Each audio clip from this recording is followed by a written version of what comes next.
A couple weeks ago, my husband Eric and I took our son Wilder to his 2-month pediatrician's appointment. And the last time we saw the pediatrician, he warned us that that 2-month visit is often the hardest because they have to get their first series of vaccinations. And he also said that it's usually harder on the parents than the kids, which at the time I didn't really believe. And I thought, I'm pretty tough because we spent time in the NICU and I saw Wilder get stuck by needles every day and saw him get an NG tube stuck up his nose. So it really wouldn't be that big of a deal. And one thing was just sticking in my head when we were sitting in the waiting room. Emotions are one of the strongest ways that we communicate. They help us connect with other people and form relationships and communicate really, really efficiently. It can take a lot of effort to relay a complicated message using facts, but we understand emotions pretty much immediately. One reason for this is because we transmit emotions from person to person without even having to use words. In the waiting room, I was thinking of this particular experiment that I read about, where a psychologist had almost 70 moms and their babies come into her lab.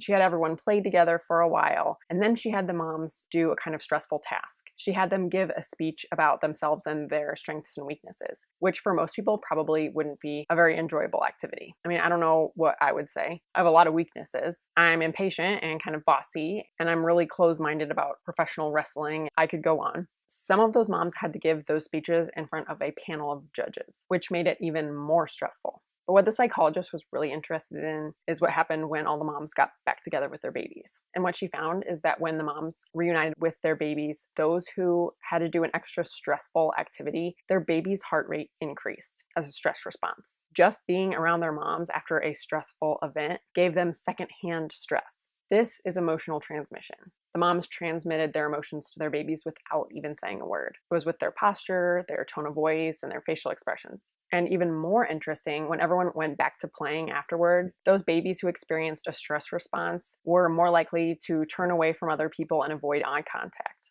So when Wilder got his first shots, he started crying, which is to be expected. But then he cried his first real tears. Like the first tears rolled down his cheeks, which got me. But I had to try really hard to remember this experiment and remember that I'm transmitting my emotions to him all the time, good and bad. And if I'm transmitting my stress to him when he's already in pain, it's just going to make the situation so much worse.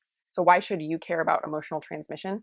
Because you can use it to your advantage. You're transmitting emotions and receiving people's emotions all the time. So you can either do that to your detriment or you can use it strategically. When you're about to ask someone to buy in to your business, think about what kind of emotional state you want them to be in, and then model that emotional state yourself. Even without trying, you're going to communicate and transmit your emotions using subtle facial expressions and movements and gestures, even your posture.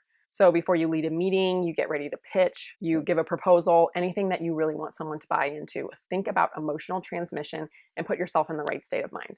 This is one easy way you can get people to buy into your business without feeling like you have to sell. You can start to learn other easy things you can do to get people to say yes by taking the new 5-question quiz at the link in my video description.